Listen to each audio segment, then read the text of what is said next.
This prison, funny enough, in Coda's original design, the doors stayed shut for a full hour before letting you go. If you don't mind, I think we're gonna skip that. See, again, Davey changing it. Like almost every single level This so is something far. that he and I used to argue about a lot. You know, whether a game ought to actually be playable, whether it means anything if no one can get through it. And I would always defend that, you know, all this work goes into the game, why not make it playable and accessible? And so we just got into heated arguments over it, and there was one time that after one of these conversations, he went home, and a day or two later, he sent me a zip file entitled Playable Games that was full of hundreds of individual games, each of which was just an empty box that you walked around in and nothing else. Believe me, I played every single one of those just to find out if there was like a gag hidden somewhere. There wasn't. So, so he mentions Coda and him used to have arguments about this stuff, but keep in mind, they have not actually even met each other at this point, according to what Davey is going to tell us. So, they have not had that argument yet. That is something they will theoretically have in the future. And man, I really wish God, I made a prison earlier today too. And I should have made it look a lot more like this, but I was very, very constricted on time. Not that this is super profound and difficult to do, it is just basically a bunch of boxes stacked on top of each other. But, I had 24 hours to make an entire game, so...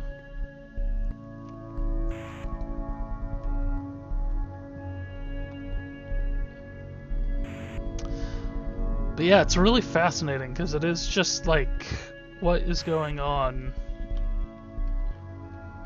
while you're first playing through this. And now this is just even knowing what it is, this is still just a level someone made because they had fun making it. So there's not a whole lot of rhyme or reason to it. I mean, the fairly straightforward path. There's not really any gameplay per se, and that's what that conversation, Davey and him said they had a conversation. But here's that puzzle, it's the puzzle again. Yeah. With the exact same solution as the last time. And again, why are you telling me that? You got a nice little fog thing down here. There's still no clear indication of what makes this puzzle so special that Coda is going to return to it over and over. But I promise I'll share with you my interpretation very shortly. Well, I'm gonna share my interpretation with you guys right now. It's a puzzle he made, and he doesn't seem to really like coming up with puzzles. And so he came up with one puzzle, and then used it again and again and again to say, kind of, oh, here's a placeholder, there's going to be a puzzle here. Only he never got far enough. He did, in fact, abandon all of these games mid-development because he was he was tired of working on it for whatever reason. Hey guys. Here, Coda begins using a kind of dialogue system that he fashioned out of the engine's chat capabilities. Use the 1, 2, 3 buttons on your keyboard to respond. Yep. So this is fairly simple. I don't think it matters what I say here.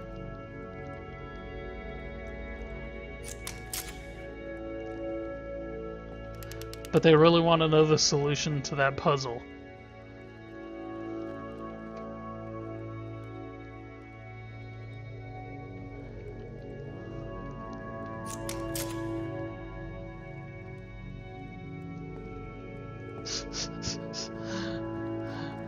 The dialogue here is astounding. But it's not, like I said, it's not particularly compelling. It doesn't really have to be to suit Coda's purpose. He's more about the level design and figuring out how to do new things, whereas Davey, we'll come back to, is the one that actually wants everything to mean something. And so this game is really kind of about, you know, those two sides of the personality of pretty much every designer. Or at least my opinion.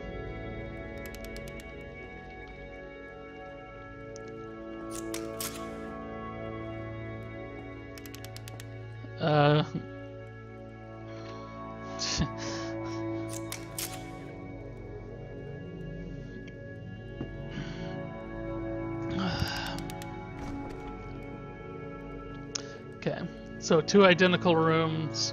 And again, nothing is super complicated about his level design. He's not making sounds for anything closing behind me or anything. He's just kind of doing the basic stuff. And he's actually... And so we make one last descent decent. Down to the final floor of the level.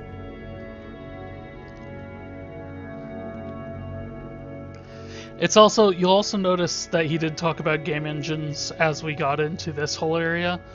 There was the house, and then the underground, like, free fall thing, and then this series of corridors and stuff down here.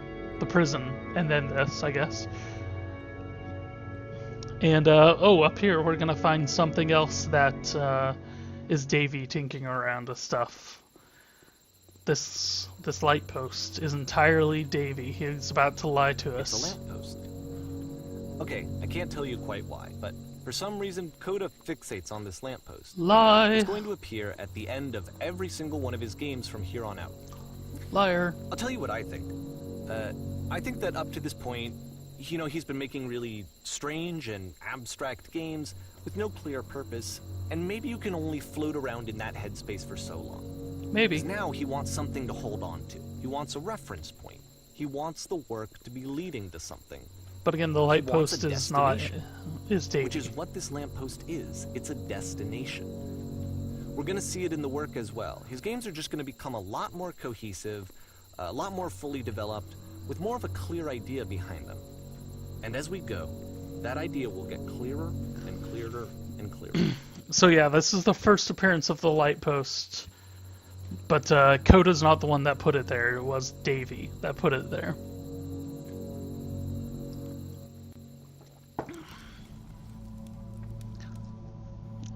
Oh yeah. Okay, so that is what I was hoping was going to be next.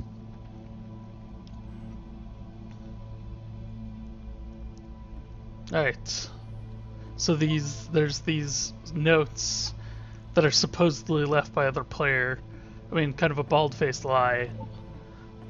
No, there's no online connectivity in this game. So first off, I'm sure you can deduce this, but this game is not connected to the internet. All of the notes that you're going to see have been written by Coda. This was actually the first game of his that I ever played. This was shortly after I met him at a weekend game jam in Sacramento, where I grew up. I saw him working on this very level, and it was just so different from anything that anyone else was doing. So right away I was like, I have to be friends with this person. In retrospect, I think I was probably a bit too pushy, trying to get his attention. I was over-enthusiastic. But he was very gracious about it and very patient with me. And I cooled off eventually. So, feel free to skip over any of these notes if they're not doing anything for you. Nothing extra is going to happen if you read all of them. Either way, to me they convey a sense of loneliness. I see this person who's filled with thoughts and feelings and beliefs and has no way to express them except as scattered and unheard voices in a game that wasn't meant to be played. Alright, so but it's ironic, isn't it? He's a liar. In playing this game and seeing how alone Coda often felt, that we get to know him better and actually kind of connect with him. And I have to be honest with you, this idea is really seductive to me. That I could just play someone's game and see the voices in their head and get to know them better and have to do less of the messy in-person socializing. I could just get to know you through your work. I think this is why I always liked Coda's games so much, is because it felt like they let me have that connection. I felt as though he was inviting me personally into his world. And then I feel less lonely too. This is all a lie out here as well. We can't go over to these. But so I want to point out that Davey just said that him and Coda met while Coda was working on this game. And this is also once the same game that Coda's games start having more form and structure to them. Like I said, this is all a lie. I can't actually get over to any of this at any point. But that's important to me mention, because this is basically him going to, again, real person Davey Wreden. Again, this is all conjecture. This is all just my thought processes and stuff. But this is me believing he went to a game jam, saw some people that are actually like designing their games and figuring out, how to actually make a coherent story and game experience and all that. And he picked up on it from that. And this, of course, was his game jam experience, which is actually somewhat impressive for a game jam.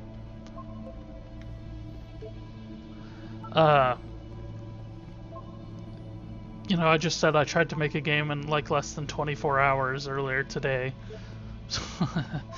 And it was not a ton of fun. Game jams are generally a little bit funner because you're usually doing them with other people. As opposed to... I always feel bad when I'm forced to come up with an idea instantly and I can come up with nothing. So yeah, all we have here are just notes. Don't really say much of anything. I'm sure there's one in here that actually says something really deep and profound. He also does this a lot, this like glowing edge here. I'm actually not entirely sure how you would do that.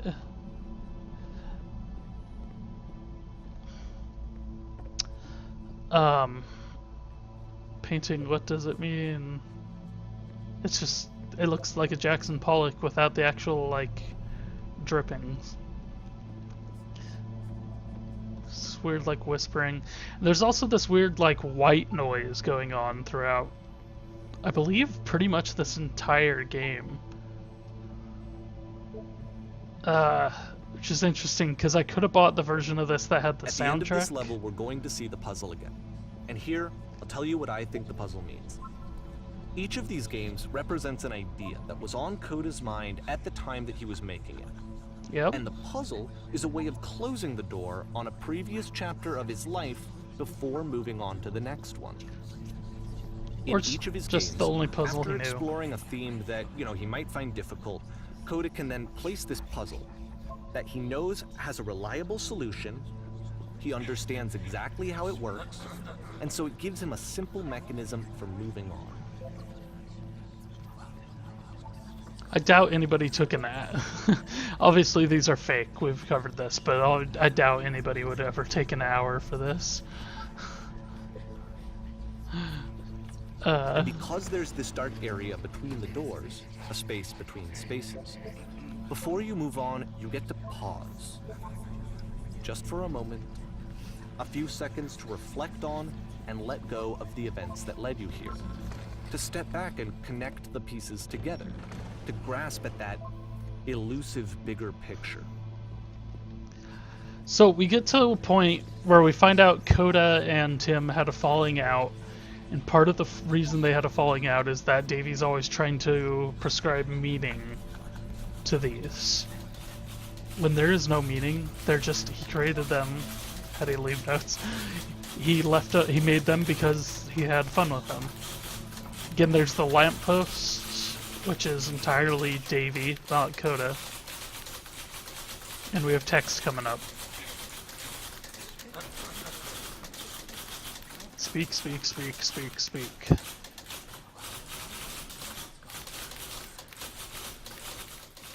Really loud typing. June 2009. Porn stars Okay, die this too. one is tough. It's gonna kind of just spin its own wheels for a few minutes. Hang with it. Right, so you got like prison bars here. I don't know. I kind of felt like they were like lampshades the first time through, but I guess they are like cylinders that have been stretched out, or squares that have been turned sideways. Squares, cubes, rectangular prisms.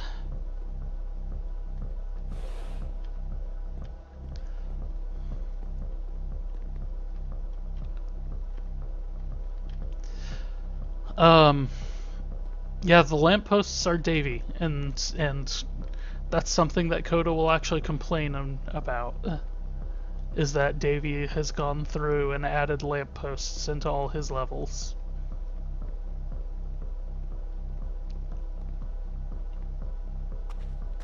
And we're now at the bottom of that well. This is it, the whole game. And there's nothing that's particularly interesting about it. You just walk to the end of a hallway. Except, for some reason, Coda gets really fixated on this prison that has all of this modern furniture. And I don't know why, but he decides he needs to revisit this prison. He's gonna start over, use the same assets, turn it into something else. Okay, cool. Here's version 2.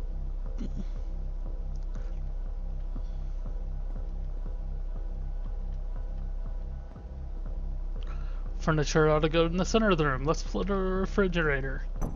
That's not a refrigerator. That's not a refrigerator at all.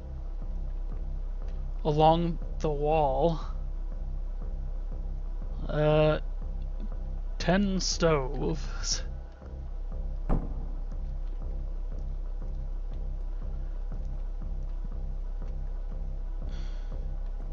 Yeah, let's put in an LED TV. That is not an LED TV.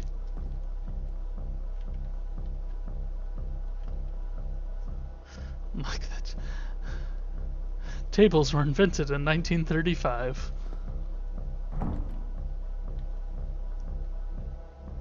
Yep, and now we're opened into like a there's a bit more to this one, but still it's not really communicating anything. It's kind of just weird for weirdness' sake. But that's, I mean, that's, again, So, that's Coda. He throws it out and starts over. This time he comes at the prison idea from a different direction.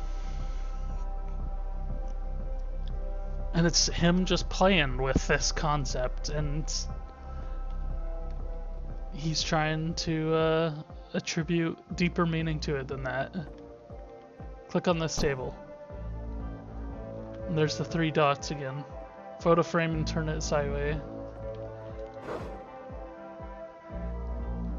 Turn the floor lamp off and then on again.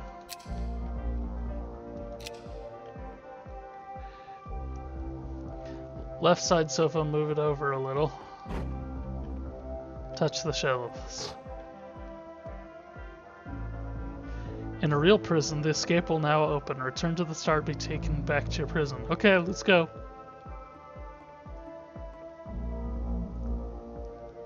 Return. Boop.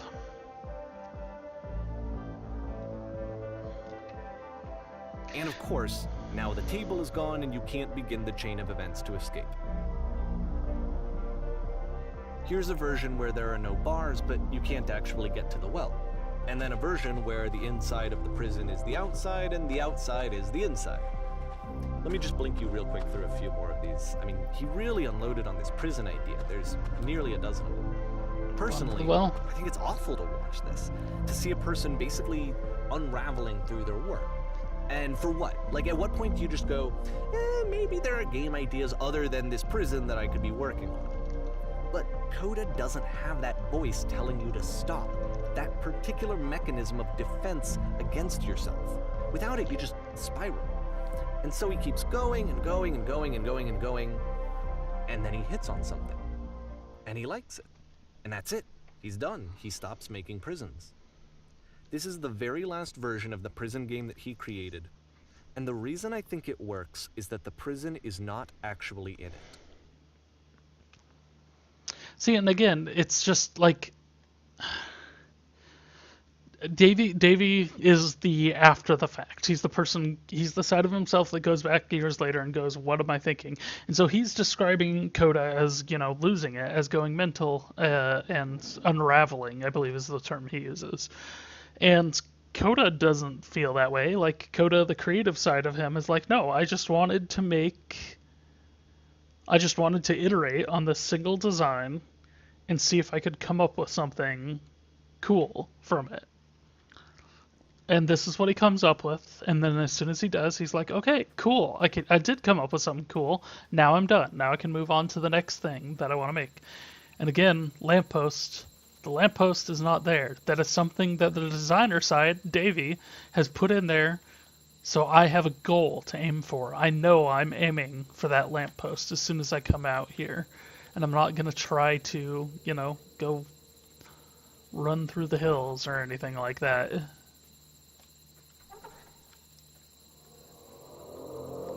And then, wow, that music just suddenly...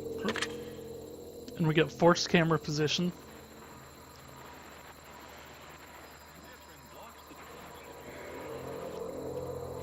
I don't have any options here.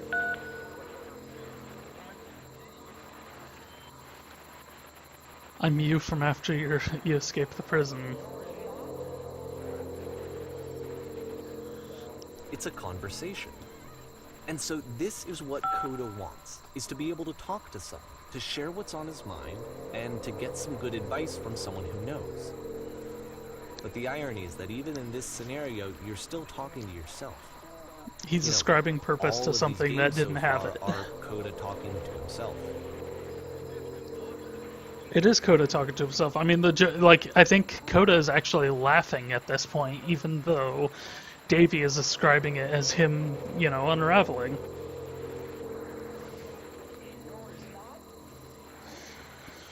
Yeah.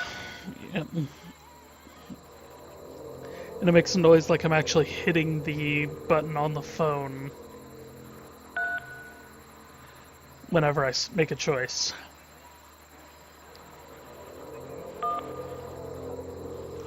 And I'm not really paying too much attention to the dialogue. It's just him going in kind of circular logic about how he's talking to himself.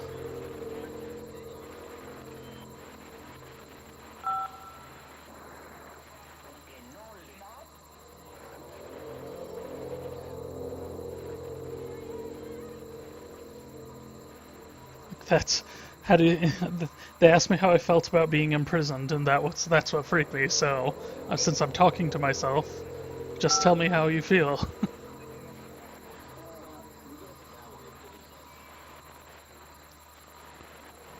And it is possible that Coda's, unraveling a little bit. I don't want to make it sound like it's not, but Davey's definitely describing a purpose there that Coda had not intended to be seen, at least.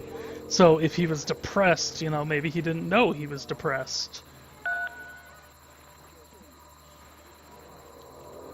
Or maybe he was, happy being depressed, which is a weird thing. Conclusion to the prison games. After all of the obsession and frustration, just to be told by someone you can trust that things are going to be okay. Wouldn't that be nice? So we're in 2009 now. So what would it look like if Coda wanted to make a game about talking to someone other than himself? Okay, so this is a weird one here. But you can see he actually did a little bit of terrain work here too. You come out of a cave. That's not generally a simple thing to do. Represent Coda's puzzle, with the two doors on either side and a dark transitional space between. So there's a house here. I wonder, can I just go past the house? Just so you're aware, nothing will happen up here until you've been inside the house.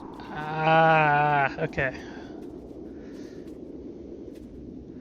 But we got trees. Are they all the same tree, just rotated? I think they might be all just the exact same tree, just rotated in different angles, but I can't tell. If that's what he's doing it well enough that I can't tell, so.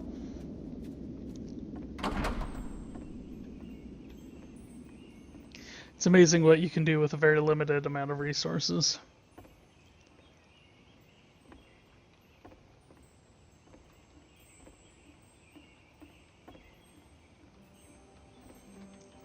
Okay, so you'll notice there's that this guy here. The art is a step up from previous games, including this new and improved chat system, which he started using from this point on. From here on out, he begins putting much more effort into the visual polish of his work, and this particular game took 2 months to create as a result. So yeah, this guy here is just talking to me about cleaning. And he wants to clean the table. And he said he was going to have to, he was worried he was going to have to clean it all himself. And he's glad we're here so he doesn't have to be by himself. So let's make the bed. Straighten out the rug. All the little details matter. And I'm just talking to this guy about being a house cleaner.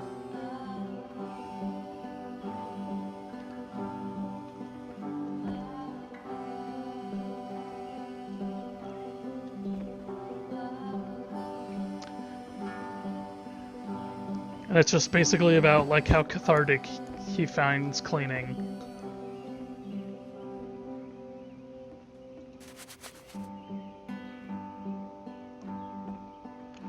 And he wants to share an insight with me. And I'm telling him to make it cheesy. Cheesy? Tell me, motherfucker. No. Hey, I told you to tell me.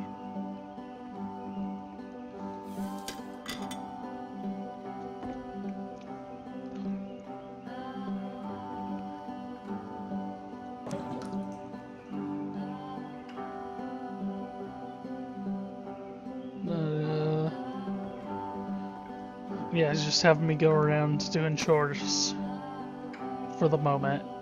And we kind of cut back and forth between him talking. And so this is... After the intense set of prison games, and house cleaning level dirty almost dishes are feels back. like cleansing. It's the moment after a particularly difficult or traumatic experience where you just need to let it sit and digest inside of you, and eventually cohere into something meaningful. And again, he's trying to ascribe meaning to this other than, you know, he just found it a little cathartic. You're gonna clean a lot of houses, and among all those, a few of them will stick out as truly wonderful, beautiful experiences. I know that Coda really liked this game. Of all of his work, actually, this was the only one that he called me up to ask me to come over and look at it. This was during a period of a few months where he was, like, grossly happy all the time. Just walked around with a constant smile on his face. Okay, and so again, if we're going with Davey and... If it starts talking again, I'm gonna pause, guys, sorry. But Davey and Coda being the same person.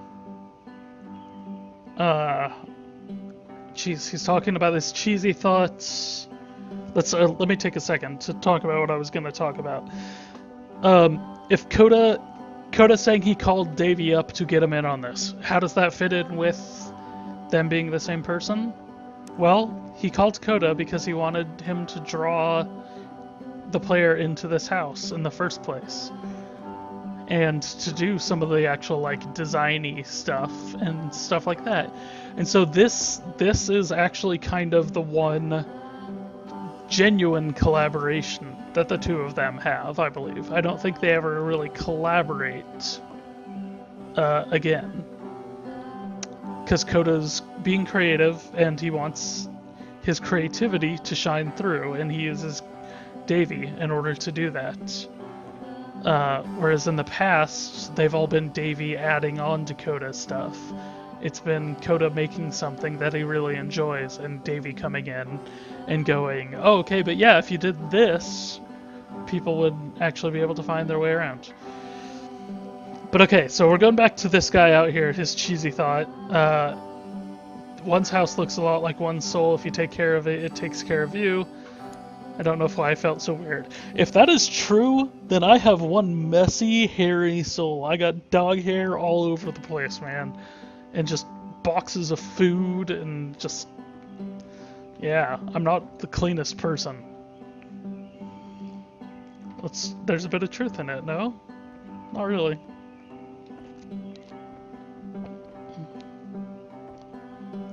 I like the people are box head mannequins.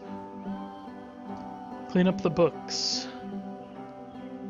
So yeah, he's a little uncomfortable by the fact that, you know, I'm in agreement with him. And he's like, yeah, let's just get back to housekeeping. I'm glad he made this. I'm glad he found some peace. And again, this is the two of them working together. sets the two sides in peace with one another. But, of course, Do you it enjoy can't this? last. The music stops, your companion is gone, it's time to leave. The door at the top of the hill is now open as well. Again, you can't stay in the dark space for too long. You just can't. You have to keep moving. It's how you stay alive. See, and I don't know where that even comes from, what Davey's saying there. You can't stay in the dark space, so you can't, like... I feel like he's kind of got this struggle, and again, I might be trying to ascribe too much to this, which is exactly what the story warns us about, but that comment right there makes me think that, like, Davey Wreden, the real guy, just kind of sees... he sees these two sides of him as being antithetical to one another, as he had this one moment of everything fitting in together, and then it just suddenly is gone. And the last thing that the guy questioned is, "Are you happy?" or "Do you feel fine?" or whatever he asked. It was something about, like, "Are you happy?" And it said it for like a split second and then disappeared. And there's the lamppost. Which is the whole point of the puzzle doors, right? But there's That no sooner or puzzle later you doors have at to this pick up level. and move. I really thought that was the point of it.